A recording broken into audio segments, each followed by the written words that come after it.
Once, there was a glorious kingdom established among the heavens.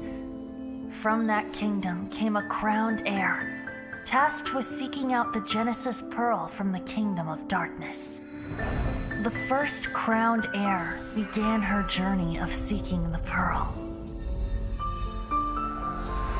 But she was deceived, and the memory of her noble origins faded. She now believed that she was the queen of the kingdom of darkness. But take heart.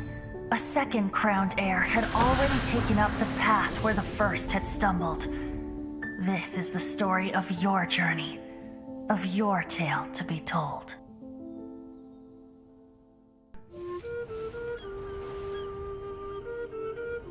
With ropes, we can scale mountains. With boats, we can sail the seas. By age 40, I had conquered every last domain. Pylos Peak alone defeated me. As an adventurer, and well, maybe in other ways too. Now, I am approaching the end of my life. Many times I have sat and stared up at that peak as the boundless snow slowly engulfed me. It is a beast without weakness, the merciless face of the world.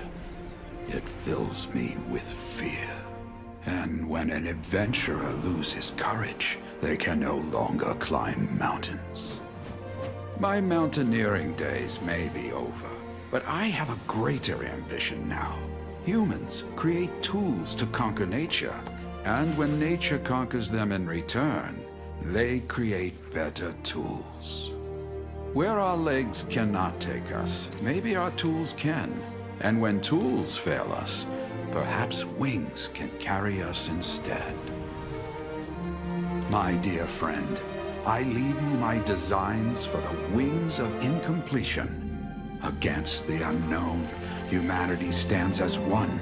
To be alive is to seek, to set foot in every place that the eye can see. I have little time remaining, though the wind has not yet come for my soul. But between us and your children, students, and friends, I believe that someone will reach that place at last.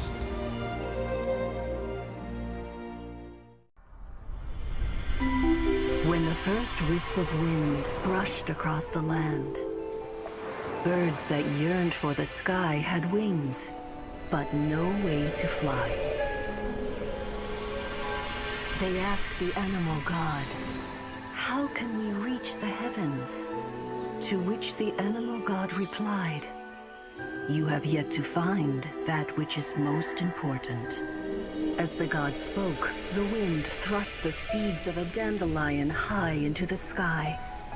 The birds thrust out their wings, but the breeze was all too mild, leaving them to stumble across the earth. So they went to the gorge, where the wind showed off its wild and incomparable strength. They threw themselves off the cliff and flapped their wings amongst the howling winds until they were able to fly freely in the sky. To the animal god they went to gleefully say, "We understand now. All we needed was a stronger wind to fly." In reply, the animal god said, "What you lacked was not wind, but courage. It is courage that has allowed you to become the first flying birds of this world." In old Mondstadt transpired the story to be told, where a tyrant ruled. I met a boy not that old. The lyre he played, and for a song he sought.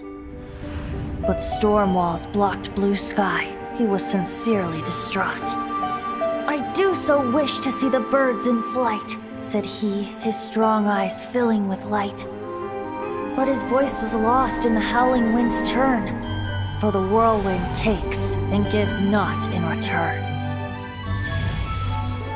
The true sky and songs that cageless soar Were they not wishes worth fighting for?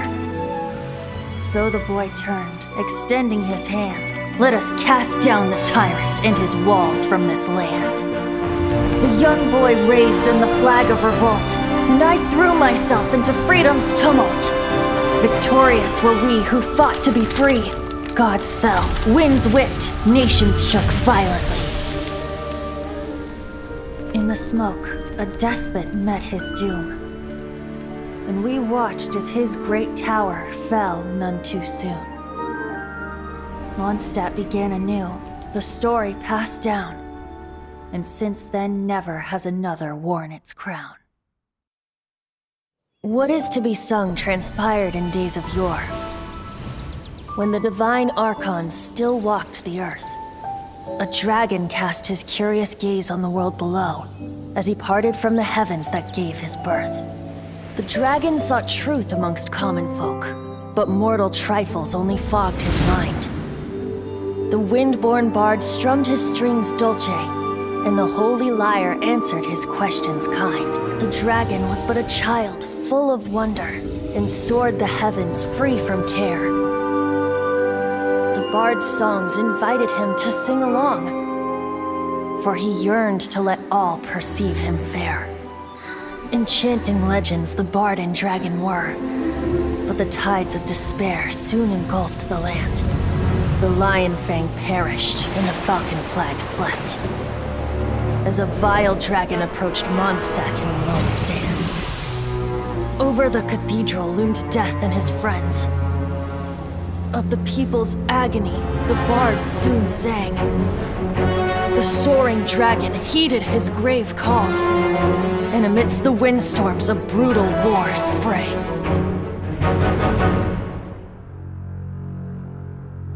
Blood of venom sent the sky dragon into slumber, only to awake to be expelled in abhor. Why do people in this age loathe me so? But the holy lyre replied no more. Wrath and woe, vigor and venom, poured from the dragon's bitter eyes. The dragon's curse sprawled in silence, but the lyre could no longer soothe his cries.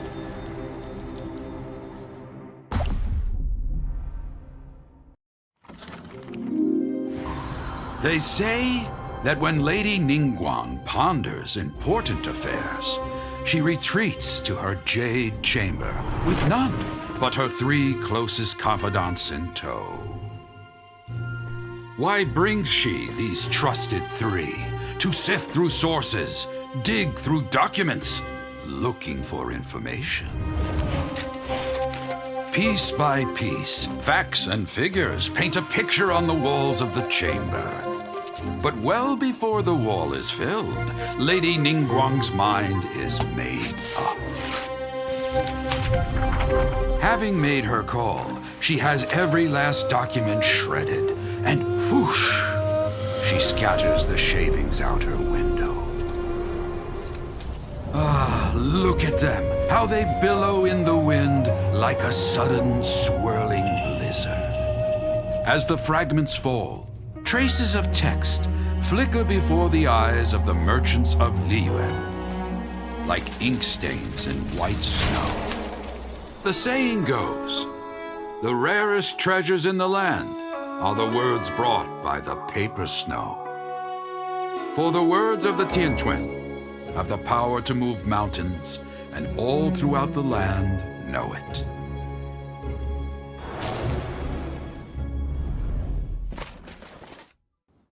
Most benevolent among all Adepti are the Qilin.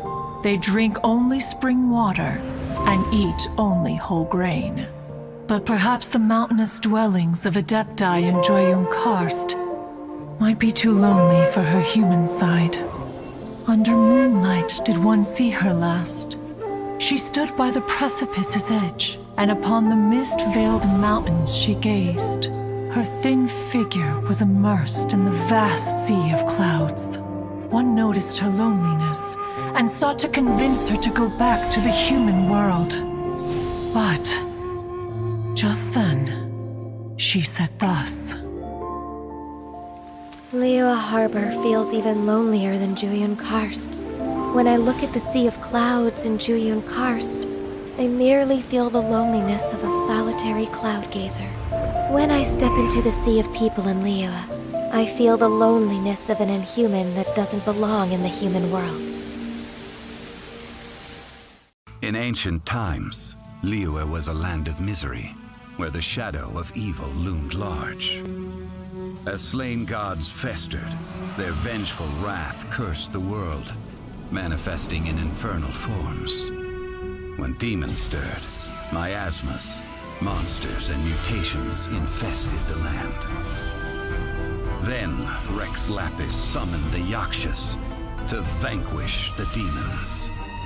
They swore an oath: restore order through slaughter, purge evil through battle. To this, we dedicate our lives. Eons of bloodshed later, karmic debt weighed upon them, phantom wrath seeping into their broken souls. They went mad with fear, turned on each other, or succumbed to the darkness. Of the 5 foremost Yakshas, death came to 3, while the 4th vanished without a trace. In the millennia since, one conqueror of demons remains the sole surviving Yaksha in the mortal realm. And only on moonlit nights, in the glow from Guyun, and in the sound of the Dihua flute, is his memory preserved. In our last tale, Rex Lapis was walking alone in the mountains. He heard a remote voice, unlike any other, coming from a crack in the earth.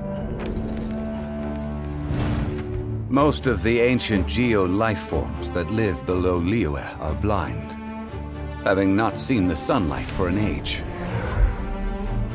The voice was sometimes sad and song-like. Other times it was loud and thunderous. The Lord of Geo searched here and there before finally unearthing a strange stone from the bedrock. That's how Ajdaha was. I answered his wish, and took him above ground. The Lord of Geo took pity on the rock spirit and carved it into a magnificent work of craftsmanship, a vivid representation of a dragon. I bestowed him with a pair of eyes to see the world, and came to an agreement with him. With his fingers, he made 2 eyes. Quicker than words could tell, lightning flashed and thunder roared, and a living, breathing dragon soared into the clouds. I agreed to let him live among the people above ground. But if the day ever came when he brought ruin to order, he would once again be sealed in the dark. The dragon accompanied the Lord of Geo, fighting campaigns alongside him in the 4 corners of the world. We have a saying to eulogize these events. The crash of a spear brought billowing dust. The mountains and waters made way at the sound. The sight of a dragon bestowed with a touch the promise of rainwater blessing the ground.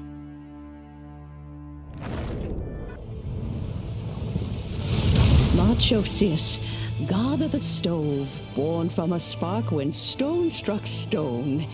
He was a god with a great love for humanity and their well-being. Millennia ago, the people sought to expand their city. They built a dwelling on the plains and called it the Gweili Assembly. The stove god cared greatly for the people, turning himself into minions who went into every home, fostering food and solidarity alike. Alas, their home was taken by a flood.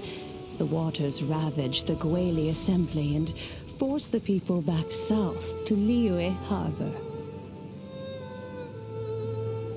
Though the distance was not far, the journey was plagued by a terrible storm. For a dozen days, the Adepti stayed by their side. During this time, the stove god cooked an ancient delicacy, flatbread with a meat sauce to stave off the cold and damp. fit for those on the move. Centuries later, disaster and plague arose once more. The stove god would appear no longer, for he placed all of his power into the land itself to quell the calamities. His power expended, and his wits greatly reduced. Thus his body decreased in size. By the time he parted ways with us, he wasn't even the height of a human. He told Rex Lapis and I of the dishes that bring joy and of the secrets of the flame, then went into the mountains and entered into a long slumber.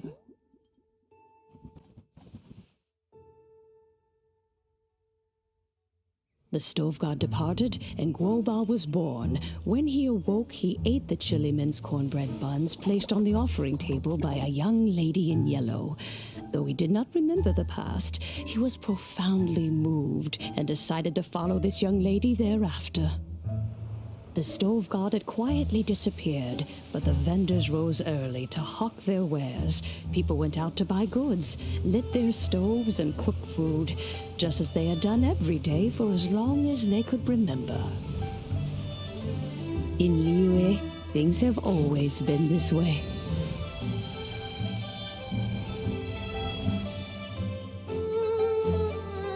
Nature provides, the mountains rejoice. We are blessed by heaven's good grace. Years have gone by. The world has transformed, but our way of life survives.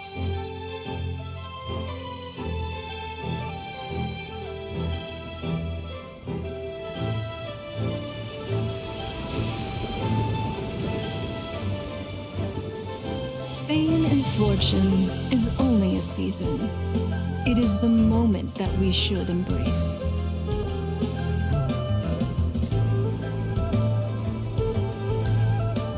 Past meets present. Heritage becomes legacy. Long into the future may we thrive. When lightning flashes, it casts a shadow. My name means shadow. With my blade, I purged all obstacles to progress.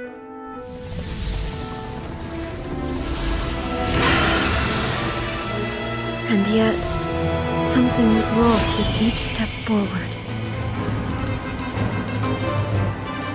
In the end, I even lost her. The tales are still retold in the shade of every thunder sakura. But the wounds left on our nation by that terrible loss still ache. Never stop searching, even if only for a brief flash of light. If nothing else, we have the present moment. She said that once. But I've seen a nation stride forward and lose everything to the heavenly principles. Perhaps only if time stands still will the lightning's glow never fade. The present moment is a fragile illusion. Only eternity can bring us closer to the heavenly principles. I am no longer the shadow. Mine is the most supreme and noble form. Let power over the realm be vested within me. In this form shall I honor my subjects' dream, for a land of eternity, unchanging forevermore. 昔々あるところに仲のいい赤鬼と青鬼が住んでいました。人間と友達になりたい赤鬼の願いを叶えるため、青鬼は悪者を演じ姿を消してしまいます。長い時が経ち、赤鬼は人間と友達になると、青鬼もこの輪に入れたいと思うようになりました。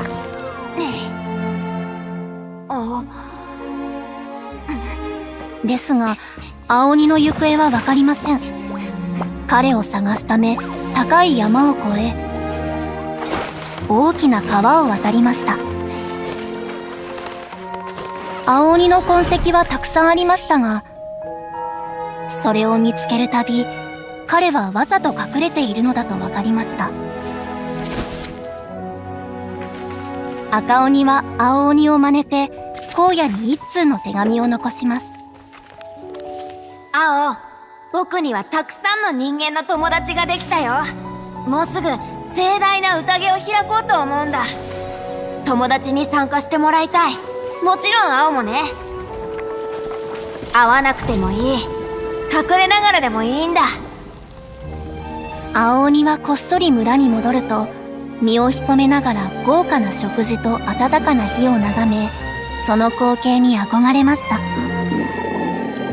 でもお腹が鳴ろうと、青鬼はかつての誓いを胸に、ただ遠くから眺めているだけ。すると突如、赤鬼が背後から現れます。青鬼は驚きました。よっ、やっと帰ってきたか。あいつらにお前を紹介させてくれ。俺様の最高のダチを。